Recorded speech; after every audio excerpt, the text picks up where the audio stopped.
يقصون عليكم آياتي فمن اتقى وأصلح فلا خوف عليهم ولا هم يحزنون. عن علي بن أبي طالب رضي الله تعالى عنه أنه قال: التقوى الخوف من الجليل والعمل بالتنزيل والقناعة بالقليل والاستعداد ليوم الرحيم. صدق الله العظيم وصدق رسوله النبي الكريم، ونحن على ذلك لمن الشاهدين والشاكرين والذاكرين، والحمد لله رب العالمين. سبحانك لا علم لنا إلا ما علمتنا إنك أنت العليم الحكيم. رب اشرح لي صدري ويسر لي أمري واحلل عقدة من لساني يفقهوا قولي. ذكر أحمد رزائي روح ذكر أحمد رزائي روح درهم أحمد إيد مجروح درهم إيد مجروح. الحمد لله আল্লাহ পাকের লাখ কোটি শুকরিয়া। আল্লাহ রাব্বুল আলামিন আমাদেরকে জুমার নামাজ আদায় করার জন্য দয়া করে মায়া করে তার ঘরে আসার তৌফিক দান করেছেন। সকলেই অন্তরের অন্তঃস্থল থেকে আল্লাহ রাব্বুল আলামিনের শুকরিয়া আদায় করি। আলহামদুলিল্লাহ। বিশ্ব মানবতার মুক্তির দূত শাফিউল মুজনিবিন খাতামুন নবিয়্যিন রাহমাতাল লিল আলামিন হযরত মুহাম্মদ মুস্তাফা আরবি সাল্লাল্লাহু আলাইহি ওয়াসাল্লাম সকলেই তার উপর দরুদ পাঠ করি। সাল্লাল্লাহু আলাইহি ওয়াসাল্লাম সাল্লাল্লাহু আলাইহি ওয়াসাল্লাম সাল্লাল্লাহু আলাইহি ওয়াসাল্লাম। মুহতারাম নাযিরিন, আল্লাহ রাব্বুল আলামিন আমাদেরকে সৃষ্টি করেছেন, সৃষ্টি করে এই দুনিয়ার বুকে পাঠিয়েছেন। আল্লাহ রাব্বুল আলামিন আমাদেরকে সৃষ্টি করেছেন একমাত্র তার ইবাদতের জন্য। আমরা আল্লাহ পাকের ইবাদত বندگی করি, তো আল্লাহ রাব্বুল আলামিন আমাদের মাধ্যমে আল্লাহ পাকের ইবাদত নেন, তো আমাদের পরীক্ষা করেন। কোন নবী রাসূল পরীক্ষা ছাড়া ছিলেন না। আল্লাহ সমস্ত নবীদের থেকে পরীক্ষা নিয়েছেন। আল্লাহ পাক আমাদের থেকে পরীক্ষা নিতেছেন। আমরা চলতে ফিরতে উঠতে বসতে ঘুমাইতে খাইতে সব সময় আল্লাহ আমাদের থেকে পরীক্ষা নেন। আল্লাহ আমাদেরকে সম্পদ দিয়েছেন, তো এই সম্পদ দিয়েছেন, সম্পদের মাধ্যমে পরীক্ষা নিতেছেন যে সম্পদশালীদের মধ্যে কে যাকাত দেয়, কে যাকাত দেয় না, কে দান করে, কে দান করে না। তো এইভাবে আল্লাহ সম্পদশালীদেরকে সম্পদ দেওয়ার মাধ্যমে পরীক্ষা নিতেছেন। আর যারা গরীব, যাদের সম্পদ নাই, তাদেরকে আল্লাহ পরীক্ষা নিতেছেন সে অহংকার করে কিনা, সে আল্লাহকে এই কথা বলে কিনা, আল্লাহ তুমি আমাকে সম্পদ দাও না, তাহলে তোমার ইবাদত করবো কেন, আর নামাজ পড়বো কেন। অমুক বেলায় অমুক লোক কত সুন্দর এসির মধ্যে ঘুমায়, আর আমি তো টিনের ঘরে ঘুমাই। আল্লাহ তুমি আমাকে সম্পদ দাও না, তাহলে তোমার ইবাদত আমি কেন করবো। এইটাই তার পরীক্ষা। সে এই কথা বলে কি বলে না, এইটাই শোনার জন্য আল্লাহ তার অপেক্ষায় থাকেন। আল্লাহ রাব্বুল আলামিন সূরাতুল আনকাবুতের প্রথম আয়াতে বলেন, আহাসিবান নাসু আন ইউতরাকু আন ইয়াকুলু আমান্না ওয়া হুম লা ইফতানুন। يعلمون أحسب الناس মানুষ কি ধারণা করে أن يتركوا أن يقولوا آمنا ঈমান এনেছে এই কথা বলার দ্বারা তাকে ছেড়ে দেওয়া হবে وهم لا يفتنون অথচ তাকে পরীক্ষা করা হবে না। মানুষ যদি এটা ধারণা না করে যে আমি ঈমানদার আমি মুসলমান ঈমান আছি এখন আমার কোনো কাজ নাই, এই চিন্তা যেন না করে, না তুমি ঈমানদার তুমি মুসলমান তোমার দায়িত্ব শেষ হয় নাই, আল্লাহ তোমাদের থেকে পরীক্ষা নেবেন সব সময়। চলতে ফিরতে একজন বেগানা নারী রাস্তা দিয়ে হাইটে হাইটে যাইতেছে, ওই সময় শয়তান আপনার অন্তরে কুমন্ত্রণা দেয় যে ওই সুন্দরী নারীর দিকে তুমি একটু তাকাও, আর ওই সময় আপনি বলবেন আল্লাহ আমাকে দেখতেছেন, তাকানো যাবে না, এইভাবে আপনি আল্লাহকে ভয় করবেন। এটাই হলো আল্লাহর পরীক্ষা, আপনি আল্লাহর ভয়ে ওই সুন্দরী নারীর দিকে তাকানো থেকে বিরত থাকবেন। তো এইভাবে শয়তান আপনাকে বলবে তুমি ঘুষ খাও, আর আপনি নিজের অন্তরকে বোঝাবেন দুনিয়ার এই 2 টাকা আর কতদিন ভোগ করব, একদিন তো দুনিয়া থেকে চলে যেতেই হবে। আর আল্লাহ রাব্বুল আলামিন আমাকে যদি জিজ্ঞেস করে তুমি কেন ঘুষ খাইছিলা, তো আমার উত্তর দেওয়ার মতো আর কিছুই থাকবে না। তো এই জন্য সবসময় আল্লাহকে ভয় করা। হযরত আলী রাদিয়াল্লাহু তাআলা আনহু বলেন তাকওয়া হলো 4 জিনিসের নাম। কয় জিনিসের নাম? তাকওয়া 4 জিনিসের নাম। عن علي بن أبي طالب رضي الله تعالى عنه أنه قال التقوى الخوف من الجليل والعمل بالتنزيل والقناعة بالقليل والاستعداد ليوم الرحيم علي رضي الله تعالى عنه বলেন তাকওয়া হলো আল্লাহর ভয় হলো আর খাউফ মিনাল জালিল আল্লাহকে ভয় করা ওয়াল আমাল বিত-তানজিল কুরআন কারীমে আল্লাহ রাব্বুল আলামিন যা নাযিল করেছেন তার উপর আমল করা ওয়াল কানাআত বিল কলিল অল্পে তুষ্ট হওয়া ওয়াল ইসতি'দাদ লিয়াউমির রহিম আখিরাতের প্রস্তুতি গ্রহণ করা। তো আলী রাদিয়াল্লাহু তাআলা বললেন যে তাকওয়া 4 জিনিসের নাম। কয় জিনিসের নাম? 4 জিনিসের নাম। হযরত আব্দুল্লাহ ইবনে মাসউদ রাদিয়াল্লাহু তাআলা বলেন তাকওয়া 3 জিনিসের নাম। আল্লাহু ফালা ইউসা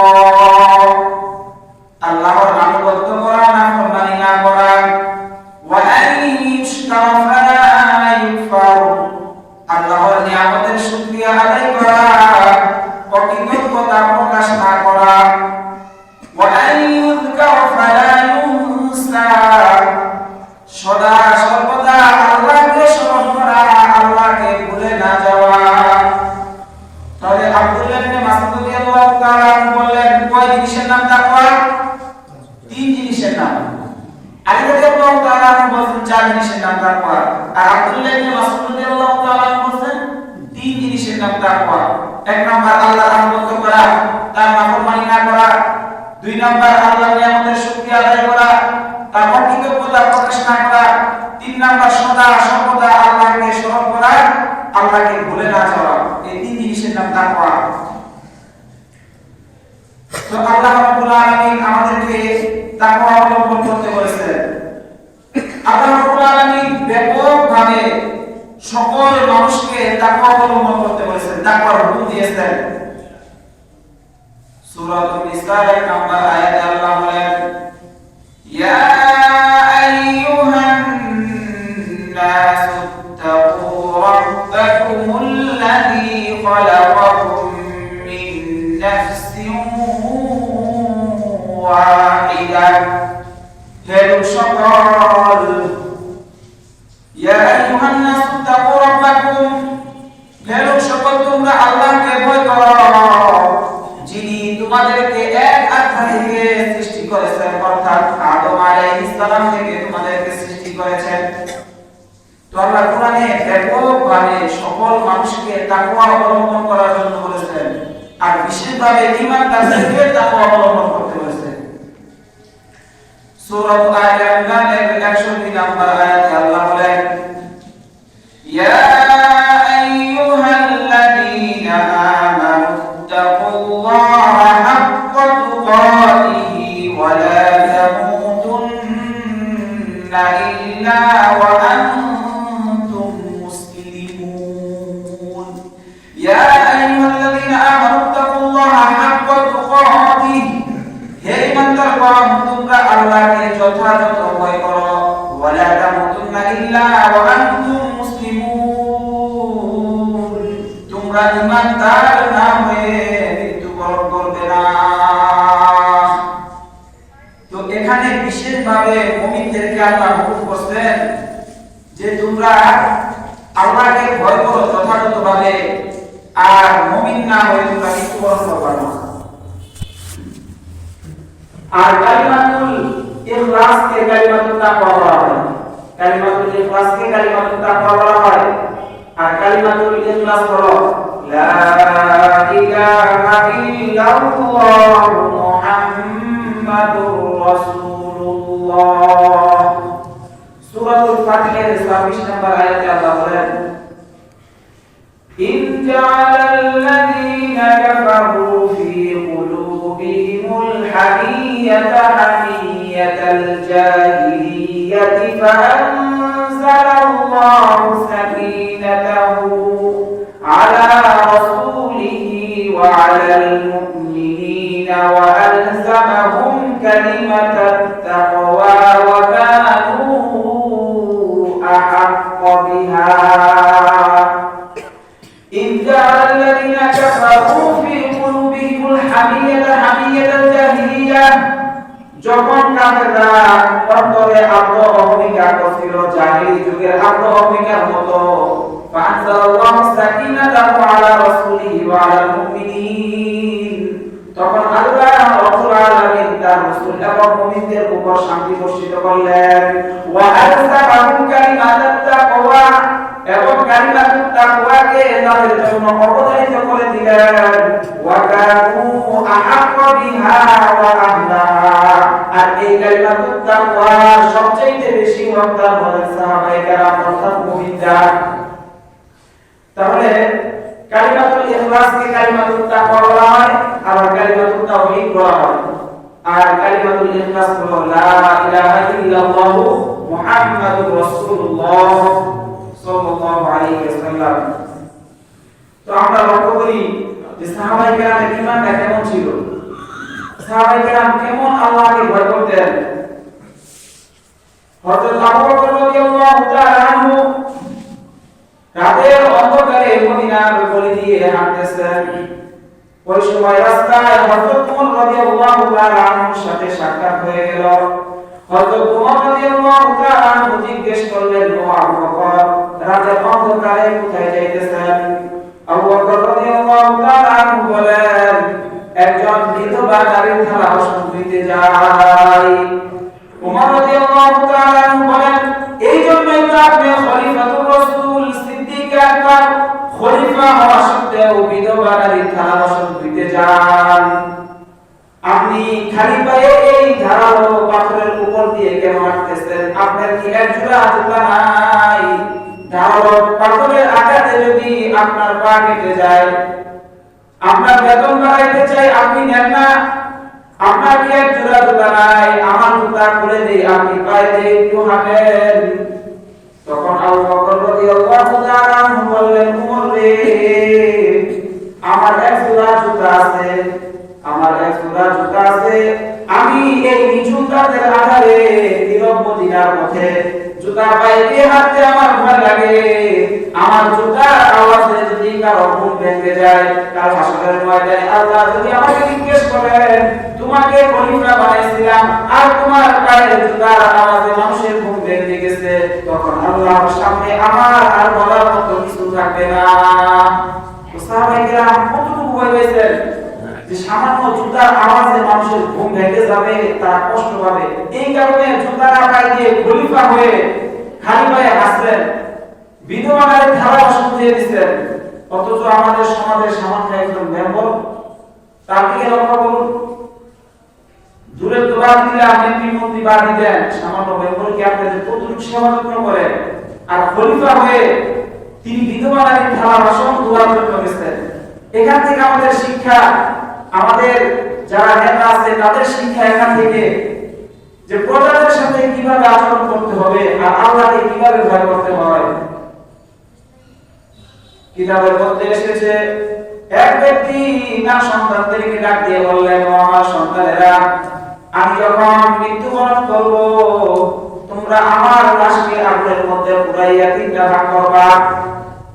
আমার সাইকেল 3টা ভাগ করবা, এক ভাগ জমির মধ্যে দাবাইয়া দিবা, আরেক ভাগ বাতাসে উড়াইয়া দিবা, আরেক ভাগ সমুদ্রের মধ্যে ভাসাইয়া দিবা। সন্তানরা জিজ্ঞাসা করলেন, ও আমাদের পিতা, আপনি এমন কথা কেন বললেন?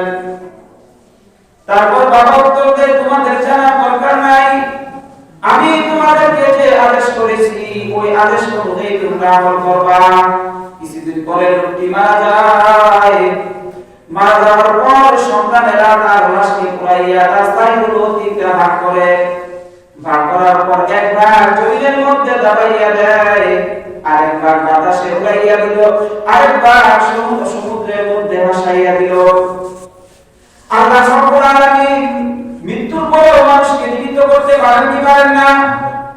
অবশ্যই আল্লাহ রব্বুল আলামিন মৃত্যুর পরে মানুষকে জীবিত করতে পারেন। আপনাকে পুরানোর পর আপনার কিছু অংশ যদি পৃথিবীর এক প্রান্তে রাখা হয়, আরেক কিছু অংশ যদি আরেক প্রান্তে রাখা হয়, তারপর আল্লাহ রব্বুল আলামিন আপনাকে সৃষ্টি করতে পারবেন। আবার প্রথমে তো আপনার কোনো নমুনা ছিল না, তারপরে আল্লাহ রব্বুল আলামিন আপনাকে সৃষ্টি করেছেন। এখন তো আপনার একটা আকৃতি হয়ে গেছে, এখন তো আল্লাহর কাছে আরো সহজ বিষয়টা। আল্লাহ রব্বুল আলামিন ওই লোকটাকে আবার জীবিত করলেন। জীবিত করার পর জিজ্ঞেস করলেন, তুমি এমন কাজ কেন করলা?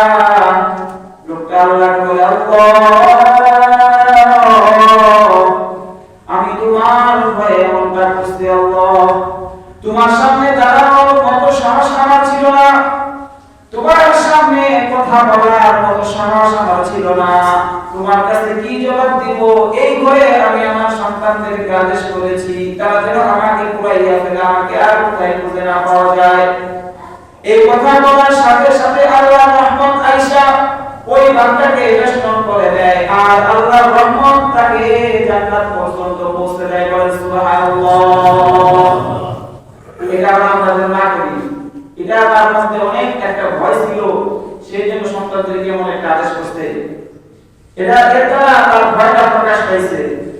তো আমরা সবসময় কি করব, যে আমরা সন্তানদেরকে বলবো আমাদের জন্য বেশি বেশি নেক দোয়া করার জন্য, আল্লাহ যেন আমাদেরকে মাফ করে দেন, জান্নাত নসিব করেন। তো সাহাবায়ে কেরাম আল্লাহকে কত বেশি ভয় করতেন, কত বেশি ভয় করতেন। হযরত ওমর রাদিয়াল্লাহু তাআলা আনহুর যুগের ঘটনা। হযরত ওমর রাদিয়াল্লাহু তাআলা আনহু মরুভূমির রাস্তা দিয়ে যাইতেছেন। ওই সময় তার এই পরিমাণ খিদা লাগছে, পানি পিপাসা লাগছে। তিনি দেখেন মরুভূমির পাশে এক রাখাল ছাগল চরাইতেছে। তিনি ওই রাখালের কাছে গেলেন, যাওয়ার পর রাখালকে বললেন, ও রাখাল, আমাকে একটা ছাগল দাও, আমি দুধ পান করবো, আমার নিজের খিদা নিবারণ করবো। রাখাল বললেন, আমি তো এই ছাগলের মালিক না, মালিকের অনুমতি ছাড়া আমি তোমাকে ছাগল দিতে পারবো না। ওমর রাদিয়াল্লাহু তাআলা মনে মনে বললেন, এই রাখালের পরীক্ষা নেওয়া দরকার। অনেক সময় টাকা পেলে মানুষের তাকওয়া ভেঙে যায়। ওমর রাদিয়াল্লাহু তাআলা মুখে বলেন, ও রাখাল, তোমার টাকার দরকার আর আমার ছাগলের দরকার, আমি দুধ পান করব। আমি তোমাকে টাকা দেই, তুমি আমাকে একটা ছাগল দাও। তোমার মালিক তো তোমাকে দেখে না, তোমাকে পাহারাও দেয় না। রাখাল বলল যে আমি যদি যখন আমার মালিকের কাছে ফিরে যাব, মালিক যখন গুনে গুনে ছাগলগুলো ঘরের ভিতরে ঢুকাবেন, একটা ছাগল যদি কম পান তখন আমি তার কাছে কি জবাব দেব, কি বলবো, ছাগল একটা কম কেন? উমর রাদিয়াল্লাহু তাআলা বললেন, তুমি বলবা একটা ছাগল বাঘে খেয়ে ফেলছে। এই কথা বলার সাথে সাথে রাখালের মধ্যে আল্লাহর ভয় উতলাইয়া উঠছে। ওই রাখাল বলতেছে ইয়া হাদা, তিরস্কার করে বলতেছে ইয়া হাদা, এই লোক, তুমি তো বলতেছো যে আমার মালিক আমাকে দেখে না, পাহারাও দেয় না। আমার মালিক জিজ্ঞেস করলে আমি বলবো একটা ছাগল বাঘে খেয়ে ফেলছে। আইনাল্লাহ, ওই সময় আমার আল্লাহ কোথায় থাকবে? আমার আল্লাহ কি দেখবে না? আমার আল্লাহ যদি কাল হাসরের ময়দানে জিজ্ঞেস করেন তুমি দুনিয়ার বুকে কেন আমানতের খেয়ানত করলি? উমর রাদিয়াল্লাহু তাআলা আনহু তার এই জবাব শোনার পর ওই রাখালকে বুকের মধ্যে লাগাইয়া বলতেছে তোমার মতো লোক যদি আল্লাহর দুনিয়ায় থাকে তাহলে এই দুনিয়ার মধ্যে আল্লাহর কসম আসবে না। সুবহানাল্লাহ।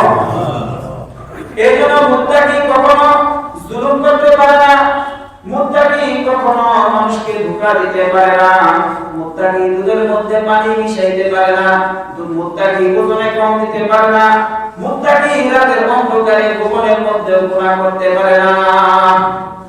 আল্লাহ রাসূলের জামানায় এক মহিলা চুরি করে ধরা পড়েছে। আল্লাহ নবী কোরআন দিয়ে ফয়সালা দিয়ে দিলেন আস-সারিকু ওয়াস-সারিকাতু ফাকাতউ আইদিয়াহুমা, এই মহিলা হাত কেটে দাও। সাহাবায়ে কেরাম চিন্তা করলেন মহিলা কুরাইশ বংশের মহিলা, নবী বংশের মহিলা, মহিলার কিছু শাস্তি কমানো যায় কিনা, কিন্তু সাহাবায়ে কেরাম আল্লাহর রাসূলকে বলার জন্য সাহস পাচ্ছেন না। আল্লাহর রাসূলের পুত্র যায়েদ বিন হারিস রাদিয়াল্লাহু তাআলা আনহু এর সন্তান উসামাকে পাঠাইলেন এই কথা বলার জন্য। তিনি যেন বলেন যে মহিলার ব্যাপারে আল্লাহর রাসূল শাস্তির হুকুম দিয়েছেন সে হলো কুরাইশ বংশের মহিলা। উসামা গিয়ে হুজুর সাল্লাল্লাহু আলাইহি ওয়াসাল্লামকে বলেন নানা জান, আপনি যে মহিলার ব্যাপারে শাস্তির হুকুম দিয়েছেন সে হলো কুরাইশ বংশের মহিলা। নবীজির আর বুঝতে বাকি রইল না। নবীজি চিন্তা করলেন এটা তো এই ছোট উসামার কথা হতে পারে না, নিশ্চয়ই এটা সাহাবায়ে কেরাম তাকে শিখিয়ে দিয়েছেন। নবীজি রাগান্বিত হয়ে গেলেন, চেহারা লাল হয়ে গেছে।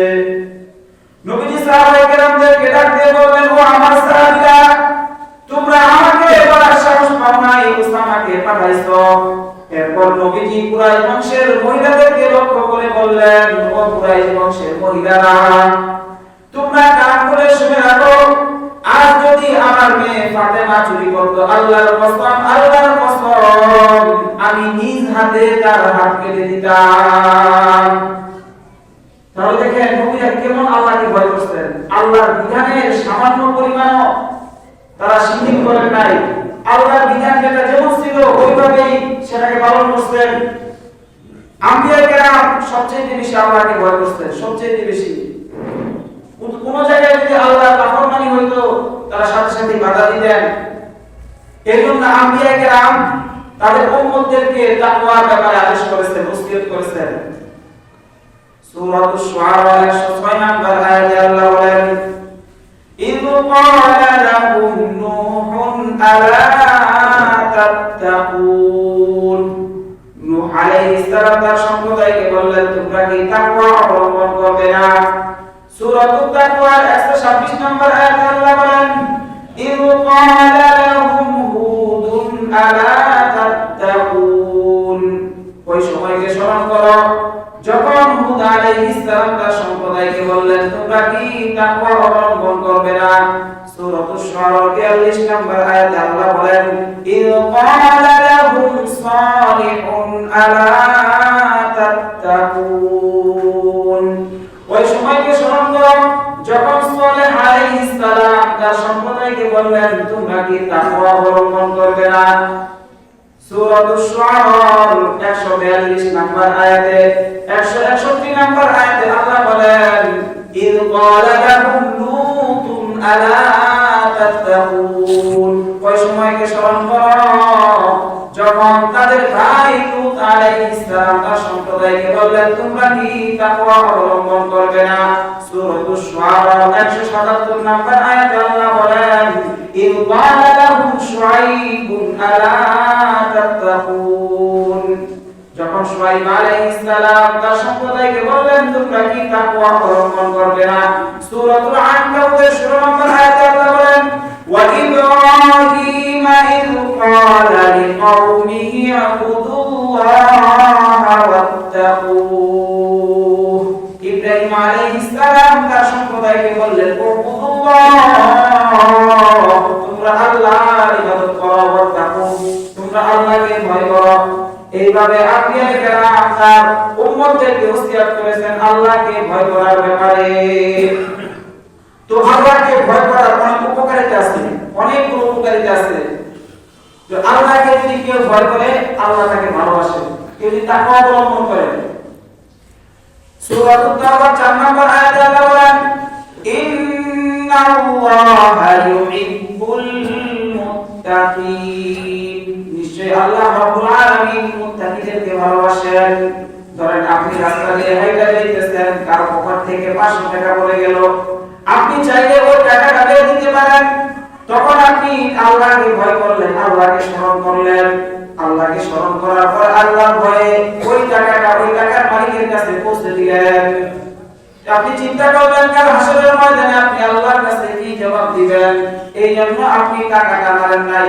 এইভাবে এমন ভাবে আল্লাহর হুকুমকে পালন করা, আল্লাহর হুকুমের ক্ষেত্রে কখনো শিথিলতা না করা, কোনো পদ্ধতি অবলম্বন না করা, আল্লাহ যেভাবে যে হুকুম দিয়েছেন ওই হুকুম ওইভাবে পালন করা।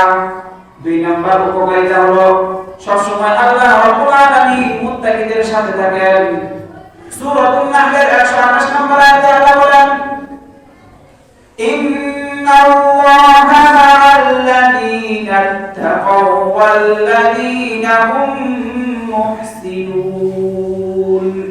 নিশ্চয়ই যারা মুত্তাকি তাকওয়া অবলম্বন করে আল্লাহ তাদের সাথে থাকেন, এবং যারা সৎকর্মশীল তাদের সাথে আল্লাহ থাকেন। আল্লাহ মুত্তাকিদের সাথে থাকেন। 3 নম্বর উপকারিতা আল্লাহ রাব্বুল আলামিন মুত্তাকিদেরকে নূর দান করেন, যে নূরের মাধ্যমে সে চলতে পারে, যে নূরের কারণে সে গুনাহ থেকে দূরে থাকতে পারে। সূরাতুল হাদীদের 28 নম্বর আয়াতে আল্লাহ বলেন ইয়া আইয়ুহাল্লাযীনা আমানু তাকুল্লাহা ওয়া আমিনু বিরাসূলিহি ইউতিকুম কিফলাইনি মির রাহমাতিহি ওয়া ইয়াজআল লাকুম নূরান তামশুনা বিহি।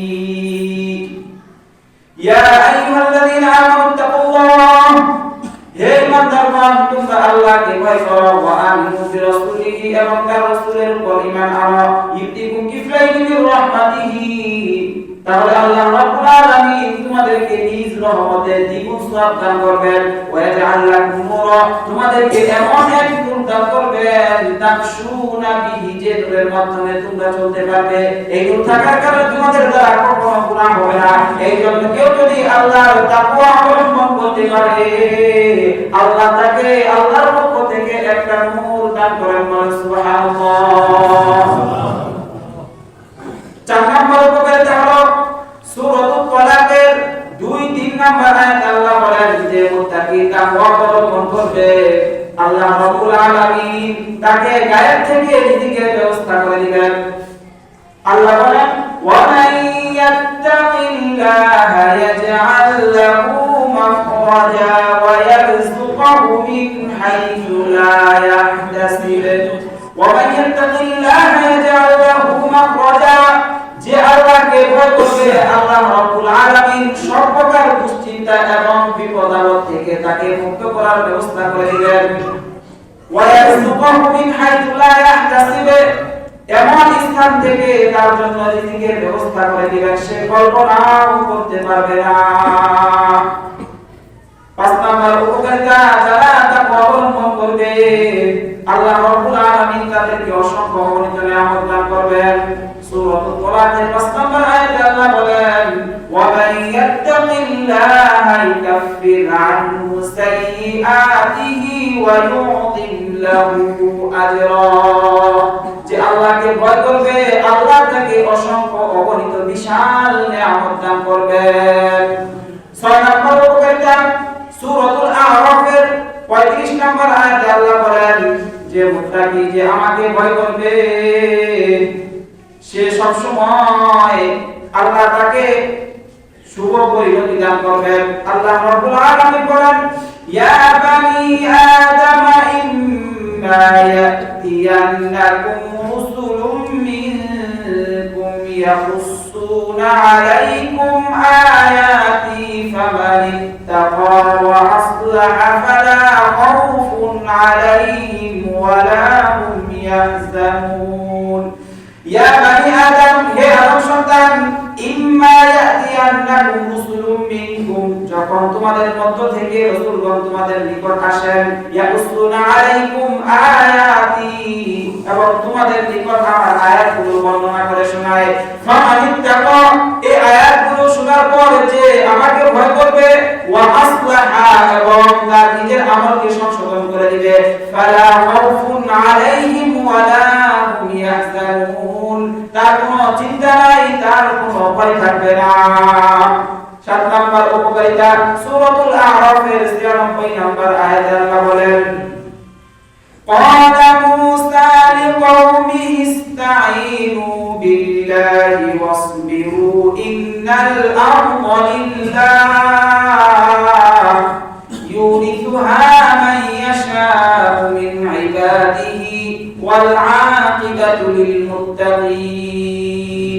মুসা আলাইহিস সালাম সম্প্রদায়কে বললেন, ইস্তাঈনু বিল্লাহ, তোমরা আল্লাহর কাছে সাহায্য প্রার্থনা করো, ওয়াসবিরু, এবং ধৈর্য ধারণ করো, ইন্নাল আমরু লিল্লাহ, গোটা জমিটা হলো আল্লাহর, ইউরিথুহা মান ইয়াশা'উ মিন ইবাদিহি, আল্লাহ রাব্বুল আলামিন তার বান্দাদের মধ্য থেকে যাকে চান এই জমিনের উপরে নামিয়ে দেন, ওয়াল আকিবাতু লিল মুত্তাকিন, শুভ পরিণতি একমাত্র মুত্তাকিদের জন্য।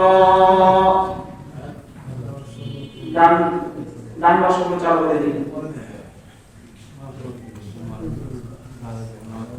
7 নম্বর উপকারিতা, আল্লাহ রাব্বুল আলামিন সূরাতুল আরাফের 128 নম্বর আয়াতে বলেন, ওয়ালাউ আন্না আহলাল কুরা আমানু ওয়াত্তাকাউ লাফাতাহনা আলাইহিম বারাকাতিম মিনাস সামাই ওয়াল আরদ, যারা আল্লাহকে ভয় করবে আল্লাহ রাব্বুল আলামিন তাদের জন্য আসমান জমিনের সকল বরকতের দরজা খুলে দিবেন। ওয়ালাউ আন্না আহলাল কুরা, গ্রামবাসীরা যদি ঈমান আনতো, ওয়াত্তাকাউ লাফাতাহনা আলাইহিম বারাকাতিম মিনাস সামা, আল্লাহকে ভয় করতো, আল্লাহ রাব্বুল আলামিন তাদের জন্য আসমান জমিনের সব বরকতের দরজা খুলে দিতেন। 9 নম্বর উপকারিতা, আল্লাহ রাব্বুল আলামিন বলেন, যারা আমাকে ভয় করবে, যারা তাকওয়া অবলম্বন করবে, আমি আল্লাহ তাদের জন্য আমার রহমতকে লিপিবদ্ধ করে দিব। সূরাতুল আরাফের 156 নম্বর আয়াতে আল্লাহ বলেন, ওয়া রাহমাতি ওয়াসিআত কুল্লা শাই ফাসাআকতুবুহা লিল্লাযিনা ইয়াত্তাকুন, ওয়া রাহমাতি ওয়াসিআত কুল্লা শাই, আল্লাহর রহমত সব কিছু বেষ্টন করে আছে, ফাসাআকতুবুহা লিল্লাযিনা ইয়াত্তাকুন, এর মধ্য থেকে যারা আল্লাহকে ভয় করবে আল্লাহ রাব্বুল আলামিন তাদের জন্য রহমতকে লিপিবদ্ধ করে দিবেন। 11 নম্বর উপকারিতা, আল্লাহ রাব্বুল আলামিন বলেন সূরাতুল আরাফের 201 নম্বর আয়াত, ইন্নাল্লাযীনা ইত্তাকাউ ইযা মাসসাহুম তাঈফুম মিনাশ শাইতানি তাযাক্কারু ফাইযা হুম মুবসিরুন, যারা তাকওয়া অবলম্বন করবে আল্লাহ রাব্বুল আলামিন তাদেরকে শয়তানের ধোঁকা থেকে, শয়তানের কুমন্ত্রণা থেকে হেফাজত করবেন। ইন্নাল্লাযীনা তাকাউ ইযা মাসসাহুম তাঈফাতুম মিনাশ শাইতান, যখন শয়তান মুত্তাকিদেরকে কুমন্ত্রণা দেয়, ফাইযা হুম মুবসিরুন, তখন তারা আল্লাহকে স্মরণ করে আল্লাহ রাব্বুল আলামিন তাদের দৃষ্টি শক্তি খুলে দেন, এর মাধ্যমে তারা বুঝতে পারে এটা শয়তানের ধোঁকা, শয়তানের কুমন্ত্রণা। আর মুত্তাকিরা সবসময় পূর্ববর্তী ঘটনা থেকে উপদেশ গ্রহণ করে। আল্লাহ রাব্বুল আলামিন সূরাতুল বাকারার 65 এবং 66 নম্বর আয়াতে বলেন, ওয়ালাকাদ আলিমতুমুল্লাযীনা আ'তাদাউ মিনকুম ফিস সাবতি ফাকুলনা লাহুম কুনু qiradatan khasi'in আল্লাযীনা আদাউ মিনকুম ফিস-সাবতি তোমরা জেনেছো যারা শনিবারের ব্যাপারে সীমা লঙ্ঘন করেছে ফাকুলনা লাকুম কুনু কিরাদাতান খাসিন আমি বললাম তোমরা নিকৃষ্ট বানর হয়ে যাও ফাজআলনাহা নাকালান লিমা বাইনা ইয়াদাইহা ওয়া মা খালফাহা আল্লাহ রাব্বুল আলামিন এই ঘটনাকে পরবর্তীদের জন্য উপদেশ হিসেবে রেখে দিলেন মুত্তাকিদের জন্য উপদেশ হিসেবে রেখে দিলেন দাউদ আলাইহিস সালামের উম্মত তাদেরকে আল্লাহ রাব্বুল আলামিন বলেছিলেন তোমরা শনিবার দিন মাছ ধরবা না তারা আল্লাহর কথা অমান্য করে তারা শনিবার দিন মাছ ধরেছিল এই কারণে আল্লাহ রাব্বুল আলামিন তাদেরকে নিকৃষ্ট বানর বানিয়ে দিয়েছেন আর আমরা গুনাহ করার পরেও আমরা যে এই অবস্থায় থাকতে পারি মানুষ রূপে থাকতে পারি এটা হলো আমাদের নবীর উসিলে আল্লাহ আমাদেরকে দান করেছেন পূর্বের যুগের নবীর উম্মতেরা যদি কোনো গুনাহ কাজ করত আল্লাহ রাব্বুল আলামিন তাদেরকে সাথে সাথে শাস্তি দিয়ে দিতেন কিন্তু আমরা এত কঠিন এত মারাত্মক গুনাহ করি তারপরও আমরা মানুষ রূপে আছি এটা হলো আমাদের নবীর বরকতে আল্লাহ আমাদেরকে দান করেছেন তাহলে আপনারা দেখতে পাইবেন আপনাদের মধ্যে কেউ শুকর কেউ কুকুর হয়ে রাস্তার মধ্যে হাঁটতেছে আবার আপনাদের সাথে কথা বলতেছে তাহলে আল্লাহ রাব্বুল আলামিন আমাদেরকে দান করেছেন নবীর উসিলায় কিসের উসিলায় নবীর উসিলায় পূর্বের যুগের যারা নবী ছিলেন তাদের উম্মতদেরকে আল্লাহ সরাসরি শাস্তি দিয়ে দিতেন এই যে আল্লাহ সীমা লঙ্ঘন করার কারণে আল্লাহ রাব্বুল আলামিন কিছু লোককে বানর বানিয়ে দিতেন নিকৃষ্ট আল্লাহ রাব্বুল আলামিন আমাদেরকে এই গুনাহ থেকে হেফাজত করেন আর যারা সুন্নাত করি নাই তারা যারা সুন্নাত আদায় করেন